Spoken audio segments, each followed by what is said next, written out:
নোটের দ্বিতীয় প্রশ্নটিতে কি বলা হয়েছে দেখি আমরা। এখানে খ নাম্বার প্রশ্নে কি বলা হয়েছে কি যে, আচ্ছা এখানে প্রথম দেওয়া আছে, হ্যাঁ, x plus b y minus 6ab equal to 0। এখন কি খ নাম্বার প্রশ্ন x plus 3a by x minus 3a plus x plus 3b by x minus 3b এর মান নির্ণয় করো। আচ্ছা, তো আমরা এটা দেওয়া আছে, আমরা এটা একটু দেখি করি। তো আমরা যদি ax plus by equal to, আমরা যদি বিটা এদিকে নিয়ে নিলাম,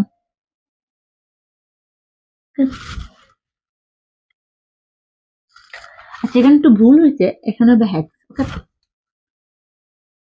এখানে x হবে, তাহলে আমরা x যদি কমন নেই তাহলে কি a plus b equal to কি 6ab, ওকে। এখন আমরা যদি x ইকুয়াল টু কি হবে 6ab বাই কি, এটা আমরা এদিকে নিচে চলে যাবে a প্লাস, ওকে। এখন 3 এর দ্বারা যদি আমরা ভাগ করি, 3 এর দ্বারা যদি আমরা ভাগ করি তাহলে কি হবে,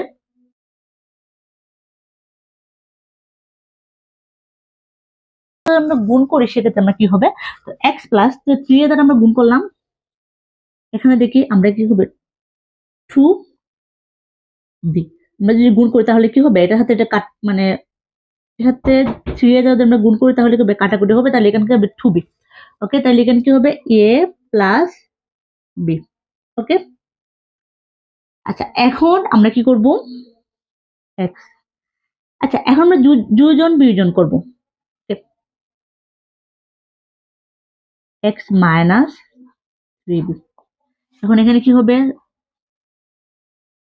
তো প্লাস a প্লাস b, এখানে কি হবে 2a minus a minus b, যোজন বিয়োজন, ওকে। আমরা দুটাকে যোজন বিয়োজন করলাম, এখন আমরা দেখি কি হয়, আমরা নিচে তো এখানে জায়গা নেই, আমরা উপরে করবো, ওকে। তাহলে কি হবে x প্লাস 3a এবং x মাইনাস 3, এখন এখানে কি হবে 2b, এখানে হবে 3b প্লাস a, এবং এখানে কি হবে b, b মাইনাস a, ওকে। তাহলে এখানে কি হবে b minus a, 3a plus a minus 3a plus A minus a minus b, ওকে। তাহলে এখানে কি হবে b মাইনাস a, এটার সাথে এটা যদি বিয়োগ করি তাহলে কি হবে 2b, এটা থেকে এটা বিয়োগ করলে মাইনাস 2a।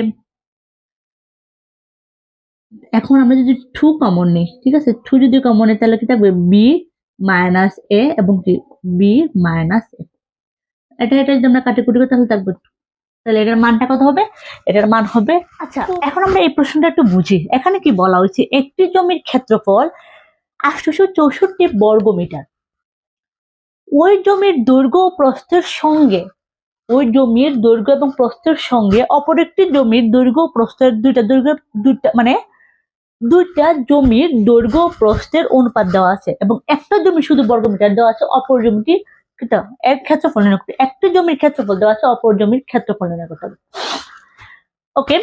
তো আমরা প্রশ্নে কি লিখবো যে কি, ধরি, আমরা লিখবো ধরি প্রথম জমির দৈর্ঘ্য, প্রথম জমির দৈর্ঘ্য কি 4x মিটার, 4x মিটার, এবং কি প্রথম জমির প্রস্থ 3x মিটার। তাহলে প্রথম জমির ক্ষেত্রফলটা আমরা আগে বের করে ফেলি, প্রথম জমির ক্ষেত্রফল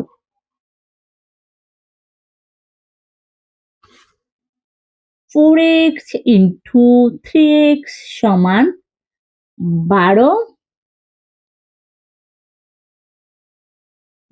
জমির দৈর্ঘ্য x এবং দ্বিতীয় জমির প্রস্থ আমরা ধরলাম 3y, ওকে। তাইলে কি হবে y, তাহলে কি 3x y, ওকে, বর্গমিটার। তো প্রথম জমির ক্ষেত্রফল বের করে ফেললাম, এখন আমরা দ্বিতীয় জমির তো দ্বিতীয় জমির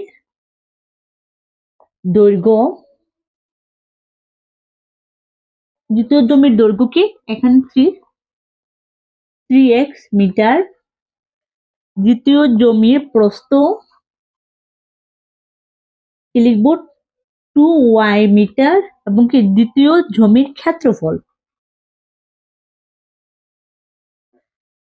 কি হবে, এটা যদি আমরা গুণ করি কি হবে 6xy বর্গমিটার। এখন এরা আমরা প্রথম জমি এবং দ্বিতীয় জমির ক্ষেত্রফলটা বের করে ফেললাম। তো এরা একটি জমির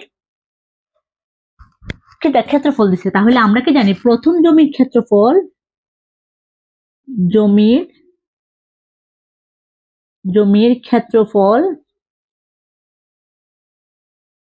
বাই দ্বিতীয় জমির ক্ষেত্রফল। অঙ্কটা কিন্তু অনেক সহজ, ঠিক আছে।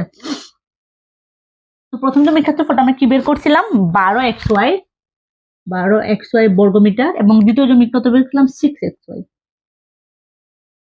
ওকে, তাহলে xy বাদ।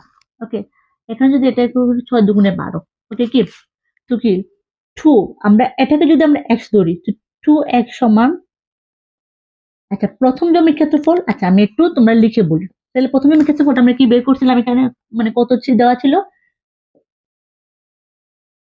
দ্বিতীয় জমি ধরলাম আমরা x, আমরা লিখলাম, তোমরা লিখবা দ্বিতীয় জমির ক্ষেত্রফল, ঠিক আছে। এখানে কি নিচে আছে 1, কাটাকুটি করলে 1 থাকে, উপরে থাকে 2, লেখা লাগে না, জাস্ট আমি তোমাদেরকে বোঝানোর জন্য লিখি। তাহলে 2x সমান কি 864, তাহলে x সমান কত হবে দেখি 4 দুগুণে 8, 3 দুগুণে 6, 2 দুগুণে 4, তাহলে x সমান কি মানে 432 বর্গমিটার। মানে প্রথম জমির দৈর্ঘ্য কি, প্রথম জমির দৈর্ঘ্য হচ্ছে কি 864 বর্গমিটার, এবং দ্বিতীয় জমির দৈর্ঘ্য 432 বর্গমিটার।